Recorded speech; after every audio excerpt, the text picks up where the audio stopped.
નમસ્તે મિત્રો, આજે આપણે વાત કરવાના છીએ કેનેડામાં છૂટાછેડાના 3 વર્ષ પછી પતિ પત્ની સાથે હોટલમાં બનેલી ઘટના. કેનેડાના એક સુંદર અને વિકસિત શહેરમાં નવું ઘર, નવા સપનાઓ અને એકબીજાના સાથમાં ભવિષ્યને સુંદર બનાવવાના અનેક આયોજન વચ્ચે સમય પસાર થતો ગયો. પરંતુ ઘણીવાર જીવન બહારથી જેટલું સુંદર દેખાતું હોય છે, અંદરથી એટલું જ ખાલી પણ હોઈ શકે છે. લગ્નના થોડા સમય પછી જ બંને વચ્ચે નાના નાના મુદ્દાઓને લઈને મતભેદો શરૂ થયા. શરૂઆતમાં બંનેએ વિચાર્યું કે સમય સાથે બધું જ સારું થઈ જશે, પરંતુ દિવસો પસાર થતા ગયા. મતભેદો ઝઘડામાં અને ઝઘડા અંતરમાં બદલાવા લાગ્યા. નીરવ પોતાના વ્યવસાયમાં વધુ વ્યસ્ત રહેવા લાગ્યો, જ્યારે સુહાની એકલતા અને અવગણનાનો અનુભવ કરવા લાગી. ઘણીવાર તે કલાકો સુધી ઘરમાં એકલી બેઠી રહેતી અને પોતાના પરિવારને યાદ કરીને રડી પડતી. વર્ષો પસાર થતાં બંને વચ્ચેનું અંતર એટલું વધી ગયું કે એક જ ઘરમાં રહેતા હોવા છતાં તેઓ અજાણ્યા લોકો જેવા બની ગયા હતા. અનેક પ્રયત્નો છતાં સંબંધોમાં રહેલી તિરાડો ભરાઈ શકે નહીં. આખરે લગ્નના 3 વર્ષ બાદ બંનેએ છૂટાછેડા લેવાનો નિર્ણય કર્યો. કોર્ટમાં જ્યારે અંતિમ નિર્ણય આવ્યો, ત્યારે કાગળ પર માત્ર 2 સહી થઈ હતી, પરંતુ હકીકતમાં 2 સપનાઓ, 2 લાગણીઓ અને 2 જિંદગીઓના રસ્તાઓ અલગ જ થઈ ગયા હતા. સુહાની માટે આ ક્ષણ જીવનની સૌથી મોટી પીડા હતી. તે જ્યારે કોર્ટની બહાર આવી, ત્યારે તેને એવું લાગ્યું કે જાણે આખી દુનિયા તેની સામે ઊભી રહી ગઈ હોય. છૂટાછેડા પછી સુહાની એક નાના ભાડાના મકાનમાં રહેવા લાગી. શરૂઆતના કેટલાક મહિના તેના માટે ખૂબ જ મુશ્કેલ રહ્યા. દિવસ દરમિયાન તે પોતાને વ્યસ્ત રાખવાનો પ્રયાસ કરતી, પરંતુ રાત્રે જ્યારે એકલતા તેની આસપાસ ફેલાઈ જતી, ત્યારે તે પોતાના જીવન વિશે વિચારીને રડી પડતી.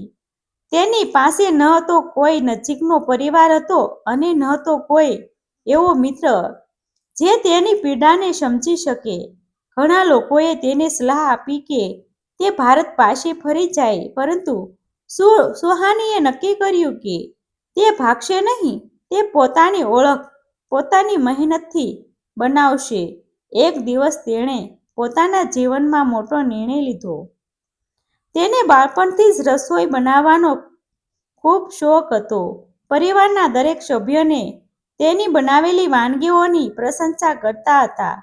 તેણે વિચાર્યું કે શા માટે આ જ કળાએ પોતાની તાકાત ન બનાવીએ. તેણે પોતાની બચતના થોડા પૈસા અને થોડું ઉધાર લઈને કેનેડાના એક વ્યવસાય વિસ્તારમાં નાનકડી હોટલ શરૂ કરવાનો નિર્ણય લીધો. આ નિર્ણય સરળ નહોતો. ઘણા લોકોએ તેને કહ્યું કે એકલી મહિલા માટે વિદેશમાં હોટલ ચલાવવી ખૂબ જ મુશ્કેલ છે. કેટલાક લોકોએ તો સીધું કહી દીધું કે તે ક્યારેય સફળ નહીં થાય. પરંતુ સુહાનીએ નકારાત્મક વાતો સાંભળીને બદલે પોતાના સપના પર વિશ્વાસ કરવાનું પસંદ કર્યું.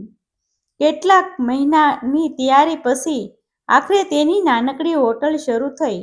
હોટલનું નામ તેણે એવું રાખ્યું જે તેના માટે આશાનું પ્રતીક હતું.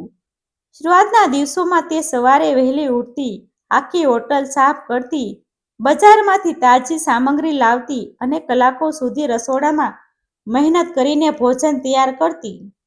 પરંતુ જ્યારે બપોર થતી, ત્યારે ઘણીવાર આખી હોટલ ખાલી રહેતી. ક્યારેક આખા દિવસ દરમિયાન માત્ર 1 કે 2 ગ્રાહકો જ આવતા. સાંજે હિસાબ કરતી વખતે તેને સમજાતું કે આજે પણ ખર્ચ કરતાં આવક ઓછી હતી. ઘણીવાર રાત્રે હોટલ બંધ કર્યા પછી તે એકલી બેઠી રહેતી અને વિચારતી કે શું તેણે ખોટો નિર્ણય લીધો છે. પરંતુ બીજા જ દિવસે તે ફરી નવી આશા સાથે કામ પર લાગી જતી.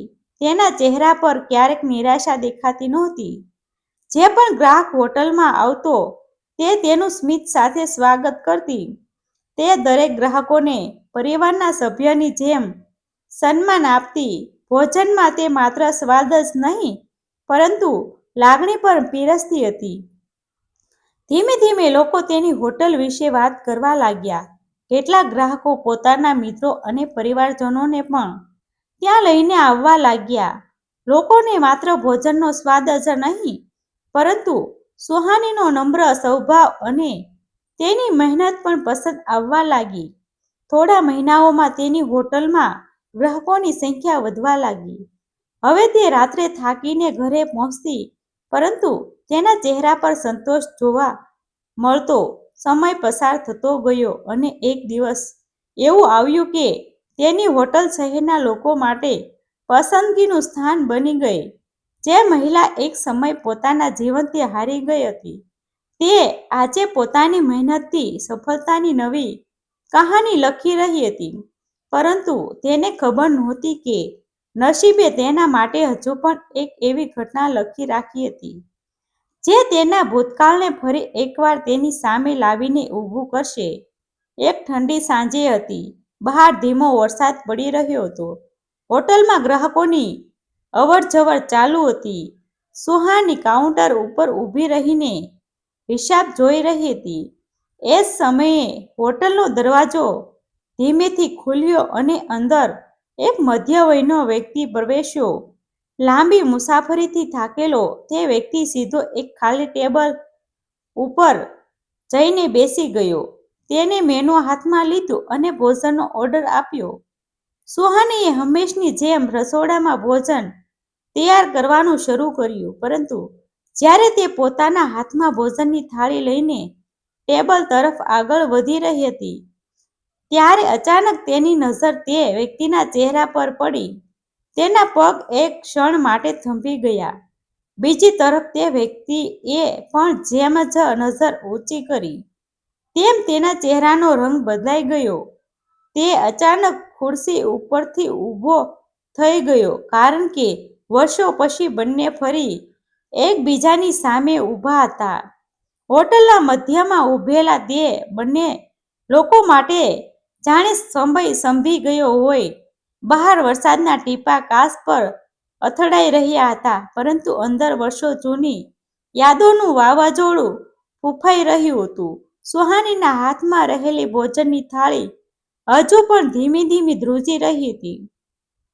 બીજી તરફ નીરવના ચહેરા પર આશ્ચર્ય, અફસોસ અને અવિશ્વાસના અનેક ભાવ એકસાથે દેખાઈ રહ્યા હતા.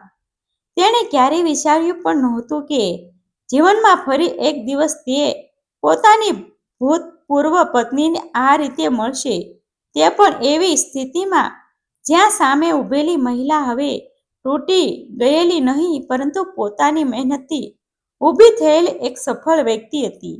હોટલમાં બેઠેલા અન્ય ગ્રાહકો માટે આ માત્ર સામાન્ય ક્ષણ હતી, પરંતુ સુહાની અને નીરવ માટે આ ક્ષણ આખા ભૂતકાળને ફરી જીવવા જેવી હતી. થોડા સેકન્ડ સુધી બંનેમાંથી કોઈ એક શબ્દ પણ બોલી શક્યું નહીં. પછી સુહાનીએ પોતાની લાગણીઓને નિયંત્રણ કરી. ચહેરા પર હળવું સ્મિત લાવ્યું અને શાંતિથી ભોજનની થાળી ટેબલ ઉપર મૂકી દીધી. તેના અવાજમાં કોઈ ગુસ્સો નહોતો, કોઈ ફરિયાદ નહોતી, માત્ર એક વ્યવહારિક સૌજન્ય હતું. તેણે ધીમેથી કહ્યું, "તમારું ભોજન તૈયાર છે.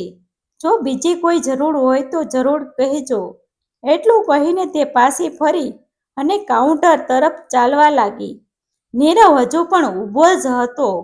તેણે કદાચ હજારો વખત પોતાના મનમાં કલ્પના કરી હશે કે જો ક્યારેય સુહાની ફરી મળે તો તે શું કહેશે, પરંતુ આ ક્ષણે તેની પાસે કોઈ શબ્દ નહોતા. આખરે તે ધીમે ધીમે ફરી પોતાની ખુરશી ઉપર બેસી ગયો. તેના સામે પડેલી ભોજનની થાળીમાંથી ઉઠતી સુગંધ તેને વર્ષો પાછળ લઈ ગઈ. તેને યાદ આવ્યું કે લગ્નના શરૂઆતના દિવસોમાં સુહાની આવી જ વાનગીઓ બનાવતી હતી. જ્યારે તે કામ પરથી ઘરે આવતો, ત્યારે આખું ઘર આ સુગંધથી મહેકતું હતું. પરંતુ સમય જતાં તેણે એ પ્રેમ, એ લાગણી અને એ મહેનતની ક્યારેય કદર કરી નહોતી. નીરવે ધીમેથી ભોજનનો પ્રથમ કોળિયો લીધો. એક ક્ષણ માટે તેની આંખો બંધ થઈ ગઈ. સ્વાદ માત્ર ભોજનનો નહોતો, પરંતુ તેની સાથે જોડાયેલી યાદોનો પણ હતો. તેની આંખોની સામે વર્ષો પહેલાનું જીવન ફરી જીવિત થઈ ગયું. તેને યાદ આવ્યું કે કેટલી વાર સુહાનીએ સંબંધ બચાવવાનો પ્રયાસ કર્યો હતો. કેટલી વાર તેને વાત કરવાની કોશિશ કરી હતી, પરંતુ તે પોતાના અહંકાર અને વ્યસ્તતામાં એટલો ડૂબી ગયો હતો કે તેણે ક્યારેય તેની પીડાને સમજવાનો પ્રયત્ન જ કર્યો નહોતો. થોડી વાર પછી જ્યારે હોટલમાં ગ્રાહકોની સંખ્યા ઓછી થઈ, ત્યારે નીરવે ધીમે ધીમે ઊભો થયો અને કાઉન્ટર તરફ આગળ વધ્યો. સુહાની હિસાબ લખવામાં વ્યસ્ત હતી. તેણે નજીક આવતો જોઈને તેણે શાંતિથી માથું નીચું કર્યું. બંનેની નજરો ફરી એકવાર મળી. આ વખતે નીરવની આંખોમાં અફસોસ સ્પષ્ટ દેખાતો હતો. તેણે ધીમા અવાજે કહ્યું, સુહાની, મને વિશ્વાસ નથી થઈ રહ્યો કે તું અહીં છે અને આટલી સફળ છે. સુહાનીએ શાંતિથી જવાબ આપ્યો, જીવન માત્રને ઘણું શીખવે છે. જીવન માણસને ઘણું શીખવે છે. તેના શબ્દ ટૂંકા હતા, પરંતુ તેના વર્ષોનો અનુભવ અને સંઘર્ષ છુપાયેલો હતો. નીરવ થોડા સમય સુધી મૌન રહ્યો. પછી તેણે ધીમે અવાજે કહ્યું, મને માફ કરજે. મેં ક્યારેય વિચાર્યું નહોતું કે મારી ભૂલો એટલી મોટી હતી. મેં બધું ગુમાવ્યું પછી સમજાયું કે સાચી કિંમત શું હતી. આ શબ્દો બોલતી વખતે તેના અવાજો કંપી રહ્યા હતા. સુહાનીએ થોડા ક્ષણો સુધી તેને તરફ જોયું. એક સમય હતો જ્યારે તે આ શબ્દ સાંભળવા માટે તરસી ગઈ હતી, પરંતુ આજે વર્ષો પછી આ શબ્દ સાંભળીને પણ તેના મનમાં કોઈ ગુસ્સો નહોતો અને કોઈ ઉત્સાહ પણ નહોતો. તેણે શાંતિથી કહ્યું, જ્યારે સંબંધ જીવતા હોય ત્યારે તેની કદર કરવી જોઈએ. સંબંધો તૂટી જાય પછી મળતી માફી ઘણીવાર માત્ર યાદો માટે જ રહી જાય છે. આ શબ્દ સાંભળીને નીરવની આંખોમાં આંસુ આવી ગયા. તેણે કબૂલ્યું કે છૂટાછેડા પછી તેનું જીવન પણ સફળ રહ્યું નહોતું. વ્યવસાયમાં ભારે નુકસાન થયું હતું. ઘણા લોકો સાથે સંબંધો તૂટી ગયા હતા. પૈસા હોવા છતાં તેને જીવનમાં શાંતિ મળી નહોતી. તેણે કહ્યું કે ઘણી વખત તેને સુહાનીની યાદ આવતી હતી, પરંતુ પોતાના અહંકારના કારણે તે ક્યારેય તેની પાસે પાછો આવી શક્યો નહોતો. સુહાનીએ પણ પોતાના જીવનની વાત કરી. તેણે કહ્યું કે છૂટાછેડા પછીના દિવસો તેના માટે નરક સમાન હતા. ઘણી રાતો તેણે રડીને પસાર કરી હતી. ઘણીવાર તેને હાર માની લેવાનું પણ વિચાર્યું હતું, પરંતુ પછી તેણે સમજાયું કે જો તે પોતે જ પોતાની સાથે ઊભી નહીં શકે, તો દુનિયામાં કોઈ તેની સાથે ઊભું નહીં રહે. તેથી તેણે પોતાના આંસુઓને જ પોતાની તાકાત બનાવી લીધી. બંને વચ્ચે લાંબા સમય સુધી વાતો થતી રહી.